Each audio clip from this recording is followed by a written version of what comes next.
The Electoral Justice and Black Lives Matter by Katelyn Castro. Rhetorical Audience, page 202. The audience that consists only of those persons who are capable of being influenced by discourse and of being mediators of change. Identification, page 203. A communicative process through which people are unified into a whole on the basis of common interests or characteristics. Public emotions, page 206. Collective expressions of feelings that are crucial elements of democratic deliberation, judgment, and action that comprise a language for collective life. M4BL, the Electoral Justice Project.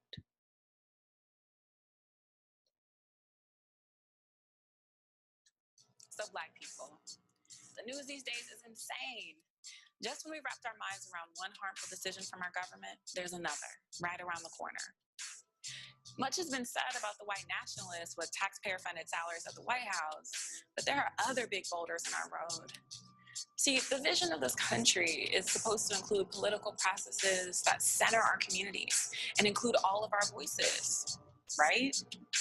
That's really not the case. Structural barriers such as access to voting, redistricting, political gatekeepers, and skyrocketing campaign costs, it keeps us from building the power we need to transform our communities and to fight back. In the 2016 election cycle, more than $1 billion was spent. Does that seem like a system everyone can access equally? Black leaders make up just 5% of elected positions. There are more millionaires in Congress than there are women. Our state and local policymakers are passing legislation that's harming our families, and it's criminalizing us for the color of our skin. It's going unchecked because people are intentionally being blocked from voting. Due to a racist criminal justice system, 6 million people have lost their voting rights for having a record. That would be like the entire state of Maryland just falling off the map. Voter ID laws try to say who can vote and who can't. And who can? People who look like you and me. But imagine what's possible. How about the political home we deserve? With fairly drawn voting maps, with a clear respect for everyone's voices, without barriers. What about a political home that says, I love you, your life is important, and your elected leaders and public policy should reflect that? Just like any other system in this nation, we can disrupt these barriers by seeking justice, electoral justice. Not because any one party or institution or candidate wants us to, but because we deserve it, because our lives and our Black futures require it. And we're building that home.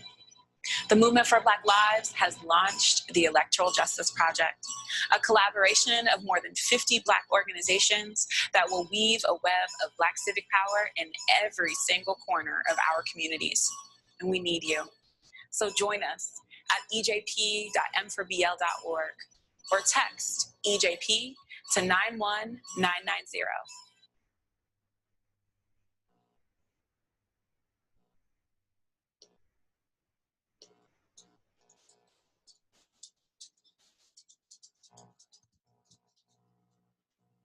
The Black Lives Matter movement.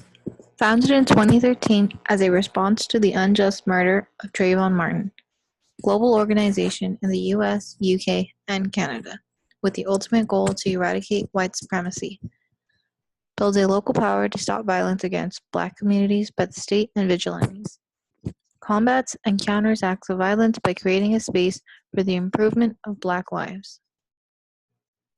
The Electoral Justice Voter Fund marshals a cross-issue transnational Black electoral justice movement by building a network of local organizers and partners. Defines electoral justice as encompassing accountability, interventions, dismantling, and building new. Electoral Justice League invest in emerging more qualified Black leaders into the polls to represent and voice the Black community and Black needs. Structural barriers. The Electoral Justice Project aims to change and exploit the structural barriers the Black community has to face during an election cycle. Some of these barriers are access to voting, redistricting and gerrymandering, political gatekeeping, and high campaign costs. Rhetorical Audience. Jessica Bird directly addresses her audience from the start of the video. It is clear that the rhetorical audience is aimed at the Black community in her attempt to speak to those that can inhibit change as a total collection of people. Thus, the artifact's rhetorical audience are the mediators of change. Identification. The artifact's directed audience is established. There is a sense of unity that is presented that drives social change.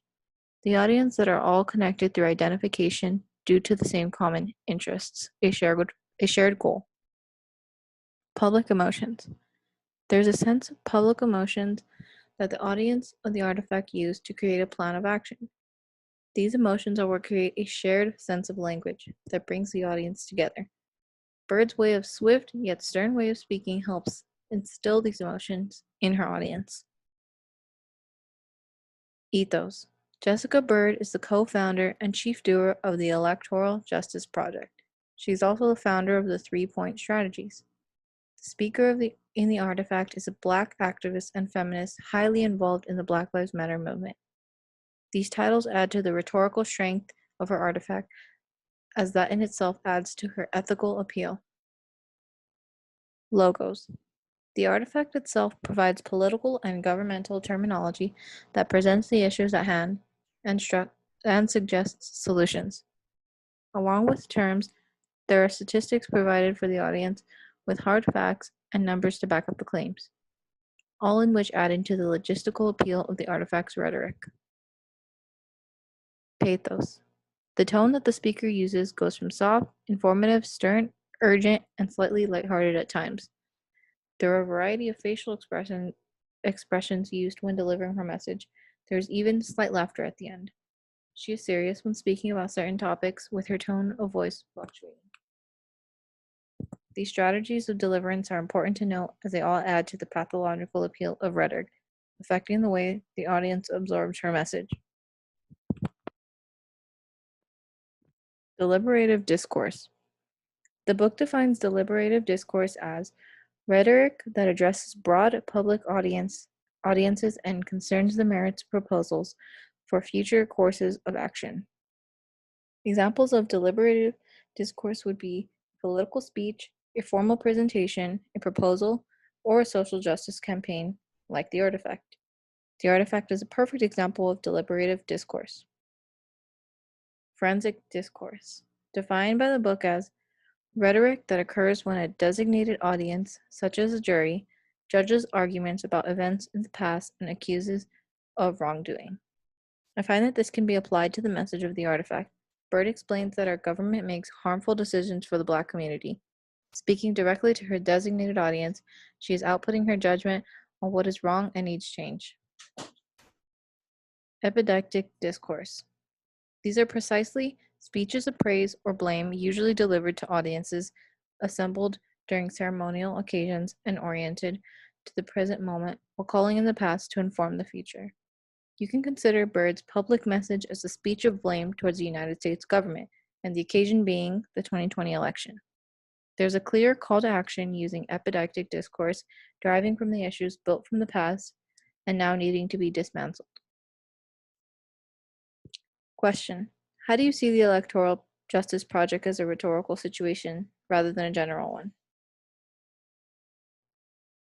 Based on the artifact, how do you see exigence being presented? Bonus question: in what way does a rhetorical audience play a part of the rhetorical effectiveness of a public campaign like the Electoral Justice Project?